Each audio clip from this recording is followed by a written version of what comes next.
여러분 반갑습니다. 이재명입니다. 전에 우리 위원장님이 이 취임식에 제가 상당 정도 이미 말씀을 좀 드려서 제가 자세한 건 좀 생략하고 제 입장을 좀 말씀드리도록 하겠습니다. 우선 첫째로 저는 이번 촛불혁명을 포함해서 우리 국민들이 진정으로 원하는 바 그리고 우리 시대 정신이 과연 무엇이냐라고 할 때 저는 명확하게 말할 수 있습니다. 노동 중심의 세상으로 바꿔야 된다. 소수의 강자 중심 사회가 아니라 이제 다수의 약자 중심의 사회로 대전환을 해야 된다라고 저는 감히 확신합니다. 모든 영역이 그렇습니다. 정치적 영역에서도 보면 소수의 강자들이 다수의 약자들의 노동의 결과 또는 노력의 결과를 사실 약탈해서 부당하게 과도한 초과 이익을 얻고 있는 게 우리나라의 현실입니다. 경제적 영역도 마찬가지입니다. 굳이 기업 영역으로 본다면 재벌 대기업 중심의 정책으로 중소기업들이 희생당하고 있죠. 또 자본과 노동의 관계에서도 보면 주로는 자본의 이익을 위해서 노동에 대한 탄압이 정부 정책의 주가 됐습니다. 아예 대놓고 법률 규정까지 어기면서 정부가 노동자들을 탄압하죠. 대표적인 예가 소위 근무시간, 최대 허용시간이 과연 52시간이냐. 법에 52시간이라고 일주일에 52시간이라고 해놨는데 노동부가 토요일, 일요일은 제외한 거다. 토요일, 일요일 날 8시간 더 쳐서 68시간 일해도 된다. 일 시켜도 된다. 이런 황당무계한 지침을 현장에 내보내죠. 그뿐만이 아닙니다. 예를 들면 우리가 노동 착취를 당하는 주요 구조 중에 하나가 소위 초과임금, 초과근로수당을 1.5배를 주는 게 아니라 0.8배만 주고 있더라는 거죠. 그건 결국 소위 통상임금 계산에 상여임금이나 이런 월정액이 아닌 보수를 다 빼버리기 때문에 그런 거죠. 이것도 사실은 노동법상으로는 정기적으로 지급되는 거면 다 통상임금에 넣어라 라는 것인데 이걸 다 빼라고 하니까 기업주들이 좋은 기회를 얻은 거죠. 보수를 요즘은 기본적으로 기본급은 아주 작게 최저임금선에다가 다 상여금으로 주고 있어요. 연장근로를 시키기 위한 편법이죠. 싸게 연장근로를 시키기 위해서.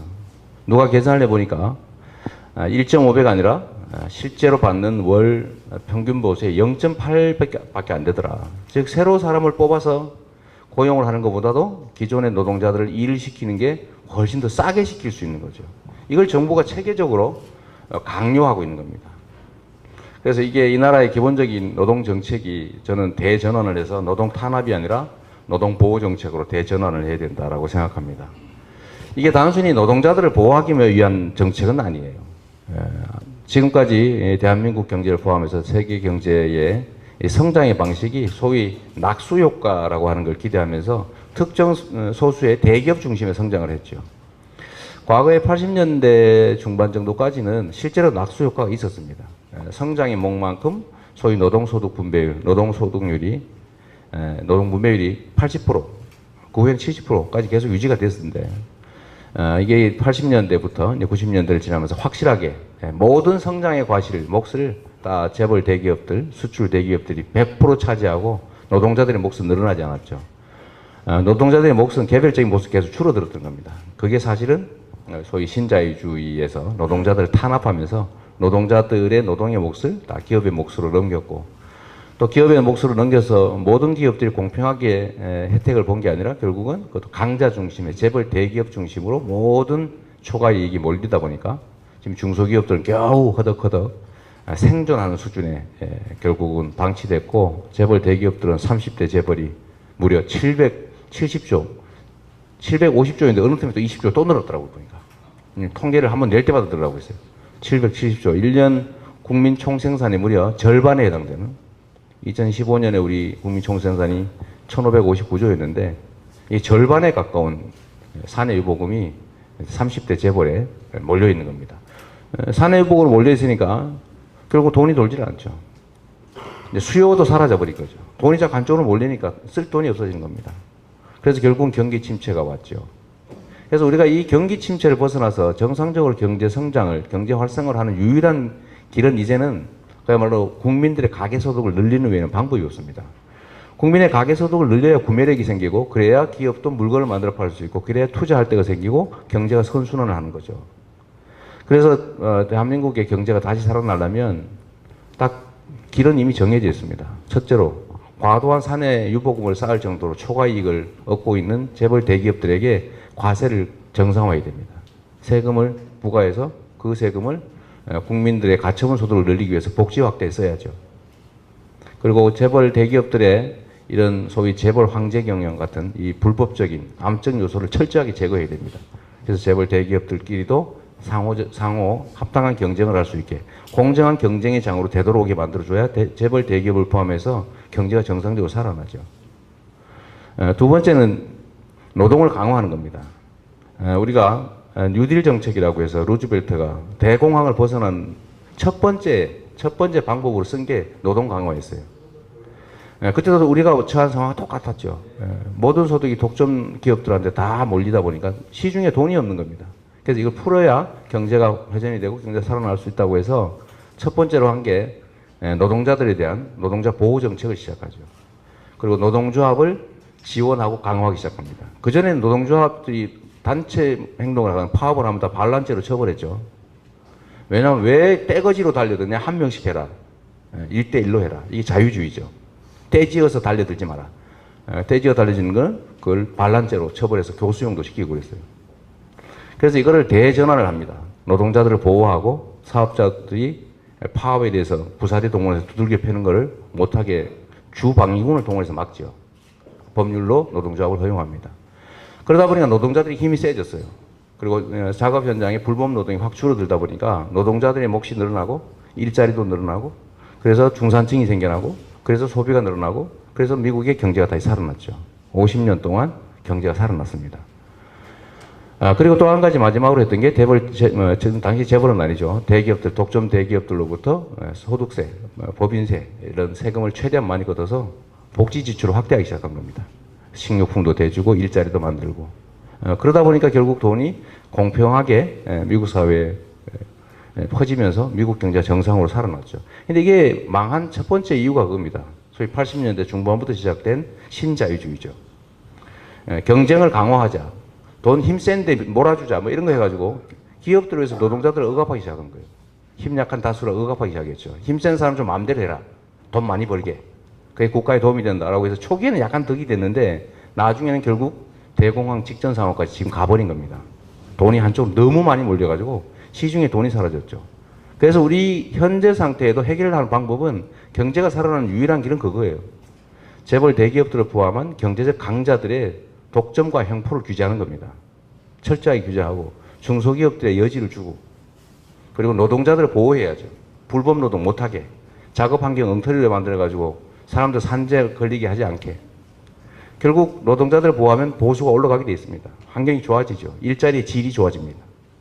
그리고 우리나라처럼 52시간 일시키라고 했는데 52시간 이상 일하는 노동자가 354만 명이나 되고 그 사람들만 정확하게 52시간까지만 일하게 해도 33만 개 일자리가 바로 생긴다는 거예요.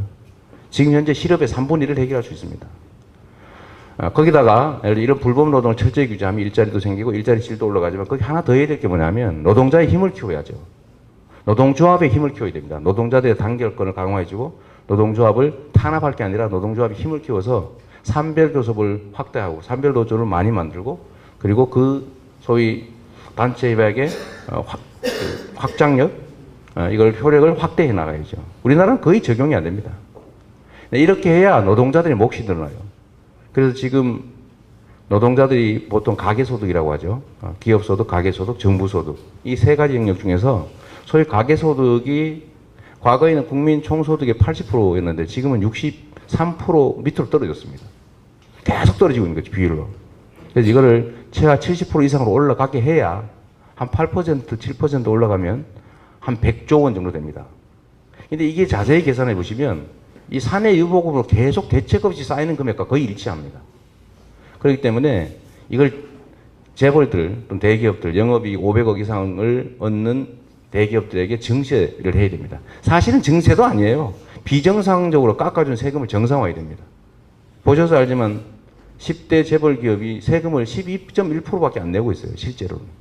그것 때문에 제가 전원체계하고 한번 다툰 일이 있는데 11이라고 잘못 얘기했다가 너 왜 1 0몇 틀렸나 이래가지고 그렇게 8% 올리면 15조 원 정도가 매년 거치는데 이 15조 원이 엄청난 돈입니다. 그래서 증세하고 그걸 복지 지출 확대하고 핵심은 노동자들의 보호를 통해서 노동권 강화를 통해서 노동자들의 목, 즉 가계소득을 정말로 늘려야 됩니다. 그래서 주로 나오는 게 뭐냐면 지금 이 불평등, 예를 들면 비정규직 뭐 이런 것들 때문에 노동시장이 이중화돼서 불평등이 심하다. 그래서 하는 방법이 뭐냐면 대기업 노조를 패는 거예요. 정규직, 대기업, 금융 뭐 이런 쪽에 노조들을 패가지고 하향 평준화 시키자. 좀 쉽게 자를 수 있게 하자. 보수를 좀 깎자 얘기를. 그렇게 하면은 노동소득이 늘어납니까? 왜 더 줄어들게 되죠. 그렇다고 깎은 만큼 예를 들면 저임금 노동자들의 삶이 좋아지냐? 전혀 안 좋아져요. 보셔서 알죠. 임금 피크제인가 뭔가 했는데 실제로 피크제 해가지고 아낀 만큼을 새로 고용합니까? 안 하지요. 또 쌓지. 유보금을 또 쌓아요. 그냥 경제가 더 나빠집니다. 그래서 저는 제가 국회에서도 공개적으로 발언했지만 뭐 철도 노조니 대기업 노조에 대해서 무슨 뭐 귀족 노조가 어쩌고 뭐 거기에 대해서 너무 지나치니까 어디 한마디 해야 되는 거 아니야 해서 제가 절대로 끝까지 안 했죠. 그렇게 할 게 아니고 그들이 받고 있는 현재 보수 수준이 다른 하위 노동자에 비해서 상대적으로 높아 보이는 거지. 우리의 생산성이나 생산력 수준에 비춰보면 결코 높은 게 아니다. 기껏해야 받을 거 받는 수준이다. 그러니 예를 들면 비정규직, 중소기업 이런 노동자들의 노동권을 강화하고 그들을 보호하고 조직을 강화해서 그들을 상향 평준화를 시켜야지 차이가 있다고 해서 어떻게 하향 평준화를 하려고 그러냐 정부가. 제가 이렇게 얘기했죠. 지금도 그 생각은 변함이 없습니다.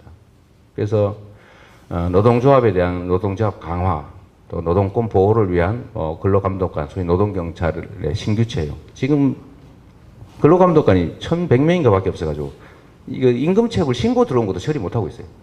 그러니 노동 현장에 이 불법을 어떻게 감시 감독을 합니까? 또 다 사용자 편 들고 있죠.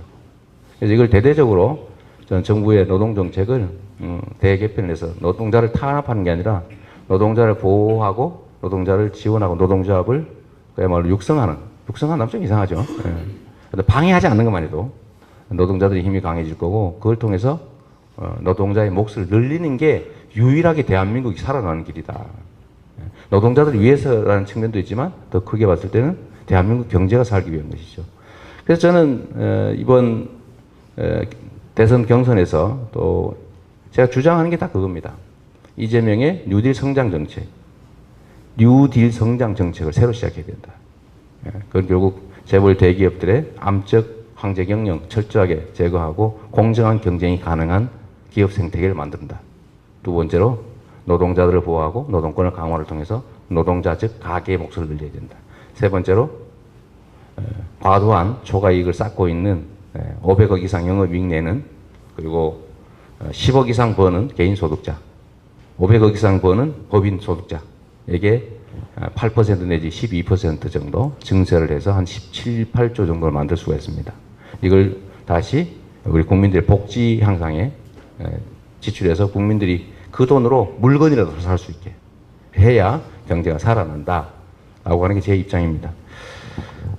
지금 제안하신 내용들을 보니까요. 저는 뭐 소비자 보호 강화해야 된다. 생산자보다는 소비자. 이것도 추세죠. 근데 주는 우리나라는 생산자를 보호하죠. 그래서 옥시 같은 데서 이상한 물건 만들어가지고 사람이 수백 명, 1,000명이 넘도록 죽어도 가만 놔둡니다. 이거 대대적으로 고쳐야죠. 금융도 마찬가지죠. 금융도 대출자 중심이지 이게 소비자 중심이 아니에요. 아니 대출자들은 여러분도 아시겠지만 아니 500만 원 빌려줬다가 3개월 동안 못 갚아가지고 연체하고 그러면 한 10% 받고 팔잖아요. 아니 10% 그러면 90% 면제해 주면 되잖아요. 근데 이게 10% 받고 산 사람이 죽어라고 쥐어짜가지고 돈 받다가 안 되면 또 1%에 팔잖아요, 또. 그럼 그거 가지고 또 막 괴롭혀가지고 막 받다가 안 되면 막 덩어리로 만들어가지고 또 팔잖아요. 채권자한테는 가치가 제로, 거의 1% 뭐 0.5%밖에 가치가 쓰레기인데 채무자는 어떻습니까? 그 평생 지고 가야 돼. 평생이 짐이에요, 이게. 갚을 능력도 없어요. 평생 도망 다녀야 돼. 네? 원금의 3배씩 되는 이자가 생기고 말이죠. 이걸 소비자 중심이 아니라 결국 대출자 중심이다 보니까 사실 이렇게 해서 사람들을 망가뜨렸죠. 이걸 면제해줘 버리고 예를 들면 1% 정도의 국가 예산을 들여서 다 사서 싹 없애버리면 모두가 좋지 않습니까? 제가 보기에는 그 1% 주어서 사도요.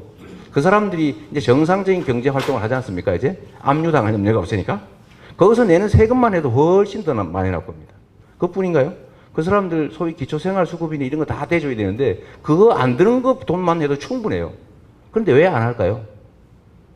왜 안 할 것 같습니까? 몰라서요. 이재명도 하는데 전문가들이 모를 것 같습니까? 다 알고 있어요. 버릇 나빠질까 봐 하는 겁니다. 도덕적 해이라고 말하죠, 자기들은.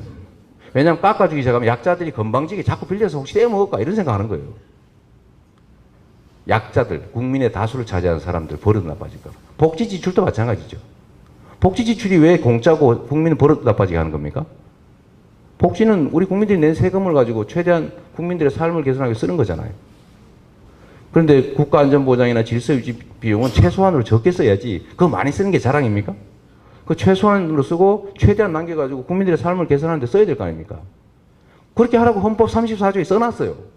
그런데 그걸 하는 이재명은 맨날 포퓰리스트에다가 공짜나 주고하는 나쁜 놈이에요. 그래서 저는 대한민국이 이번에 촛불혁명을 통해서 가야 될 정말 대전환의 시기를 맞았다고 생각합니다. 소수의 강자 중심에서 다수의 약자, 국민 중심으로 대전환을 해야 돼요. 모든 면에서 정치적 영역이든 경제적 영역이든 노동의 영역이든 조세행정의 영역이든 복지행정의 영역이든 사회, 문화 모든 영역에서. 그래서 다수가 보호되는 그런 사회가 되면 정말로 좋겠습니다. 이 제안하신 정책 내용을 제가 다 읽어봤는데요. 이 중에 정말 기발한 게 많더군요. 노동자 이사제 이런 건 뭐 제가 원래 하자고 하는 것이고 웬만한 대기업들 일정 규모 이상은 노동자를 당연히 경영에 참여할 수 있게 해야 됩니다. 이게 원래 대한민국 재헌헌법이 있던 거예요. 근데 어느 날 지워버리지. 헌법이 있던 겁니다. 그래서 이거를 저는 기업이라고 하는 것도 하나의 사회적 유기체고 거기에는 돈 투자한 사람만이 주인이다 이런 개념이 있잖아요. 아, 왜 돈 투자한 사람만 주인입니까? 거기서 평생 인생을 묻은 개인도 사람도 하나의 구성원이고 동등한 가치가 있잖아요. 왜 돈만이 주인입니까? 그래서 예를 들면 기업 구조조정을 하거나 무슨 문제가 생길 때 책임을 지는 건데 이익은 전부 자본이 100% 다 보고 손해는 전부 노동자가 부담하고 노동자가 죄 지었습니까? 이 마인드 자체를 통째로 바꿔야죠. 돈을 투자한 것도 그 돈 자체가 절대적인 존재가 아니라 사람이 한 거잖아요. 주주, 투자자. 주주와 돈을 투자한 사람과 내 노동을 투자하는 사람이 하나의 회사를 만들고 있는데 그중에 왜 노동은 가치가 제로고 돈을 투자한 사람은 100입니까? 이걸 바꿔야죠. 그래서 노동자 파견 이사제를 반드시 해야 됩니다. 유럽은 다 하고 있잖아요. 유럽은 많게는 2분의 1까지 노동자들이 파견됩니다. 우리 그 정도는 아니더라도 최소한 3분의 1을 하든지 4분의 1을 하든지 공기업들은 기본적으로 당연히 해야 되고 국민의 세금으로 하는 거니까 또 공공기관들 당연히 그렇게 해야죠. 또 일정 대기업들도 저는 그렇게 생각합니다. 기업이라고 하는 게 자본을 투자한 사람 소수가 그들의 노력만으로 만든 게 아니다. 국민이 만든 거고 소비자가 만든 거고 채권자가 만든 거고 거기다 노동자들이 만든 거고 특히 소수 주주들이 상장 기업의 경우는 거의 대부분 아닙니까? 그 사람들은 아무것도 아니에요. 그래서 당연히 기업 감시를 위해서는 그 기업의 내용을 잘 아는 노동자들이 파견되는 게 맞다라고 생각합니다. 그중에 이것도 한번 보니까 제가 맨날 고민하던 건데 정말 좋은 아이디어예요. 이게 우리나라 특히 대기업이 될수록 5%도 안 되는 지분 가지고 온갖 복잡한 구조를 만들어 가지고 100% 지배하고 있잖아요. 그래서 95% 이상은 전부 다 자기 권리를 다 뺏긴 거죠, 사실. 상대적으로 보면. 그래서 이거를 일정 정도 권한을 남용하면 그 지위를 박탈을 해야 되는데 이때까지 방법이 별로 없었어요. 근데 여기 보니까 아이디어가 하나 나왔네요. 기업 관련 범죄 행위라면 일정 지분 이상을 그 기업에 대해서 못 갖게 하자. 아, 정말 좋은 아이디어예요. 정말로 좋은 생각입니다. 그러니까 기업을 이용해가지고 기업의 지배권을 남용해서 지배권을 행사하지 못하게 해야 되는데 저는 생각을 못했거든요. 저도 많이 연구합니다만. 그래서 이런 기업 관련 범죄를 한 자들에 대해서는 해당 기업에 대해서 일정 지분 이상 못 갖게 하자. 충분히 입법 타당성이 있는 것 같아요. 정말 좋은 생각이고요. 나머지 뭐 금융 소비자 보호나 이런 거 제가 다 말씀드린 내용이고 소액 신용대출자들도 마찬가지죠. 저는 이 소위 권력이 양심이 조금만 있으면 정말 좋겠습니다. 양심이. 이 양심이 있으면 아까 얘기한 대로 그런지 못해요. 양심이 하나도 없어요. 왜 그러냐? 정치 권력 자체가 소위 경제 기득권자들하고 야합을 해가지고 겉으로는 딴 몸인데 실제로 보면 뒤로 다 연결돼 있어요. 제가 그래서 최근에 좀 심하게 싸우기도 합니다. 저는 여기서 제안해 주신 것 중에 특별히 우리가 못 받아들이겠다 이런 게 하나도 발견하기 어려워요.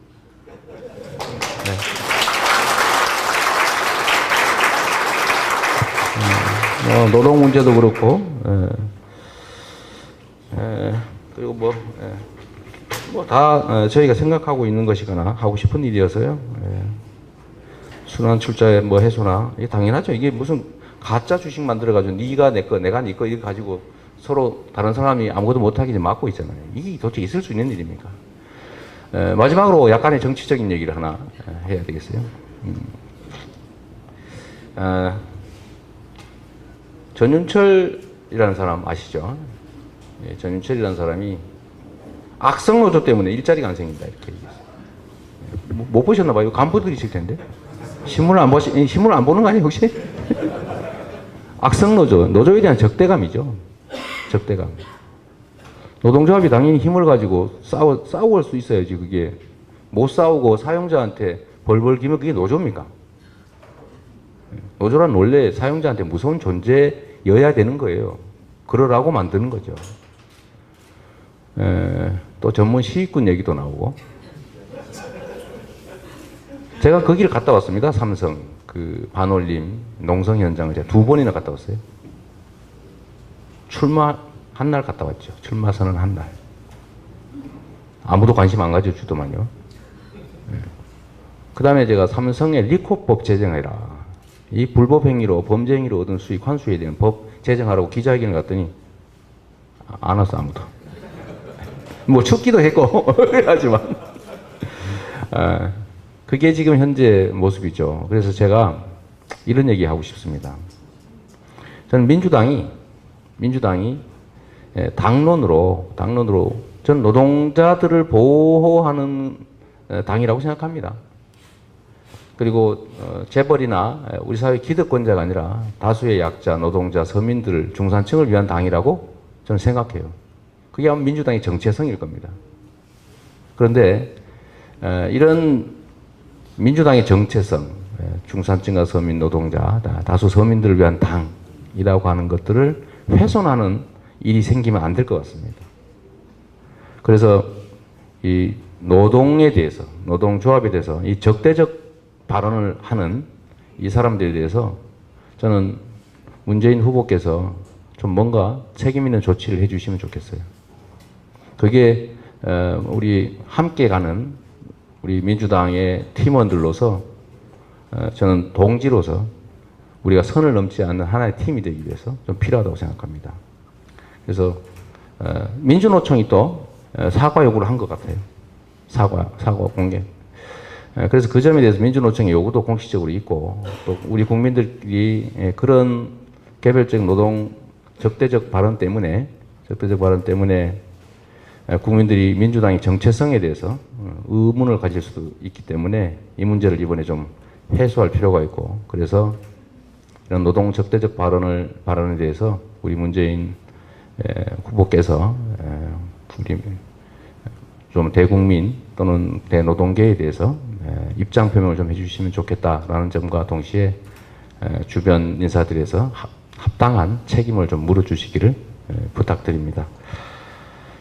제 얘기는 여기 정도로 마치고 아마 여러분들이 궁금한 게 또 있으실 테니까 제가 오늘 취조 당하러 온 거 맞죠? 맞습니다. 제 얘기는 여기서 마치겠습니다. 감사합니다.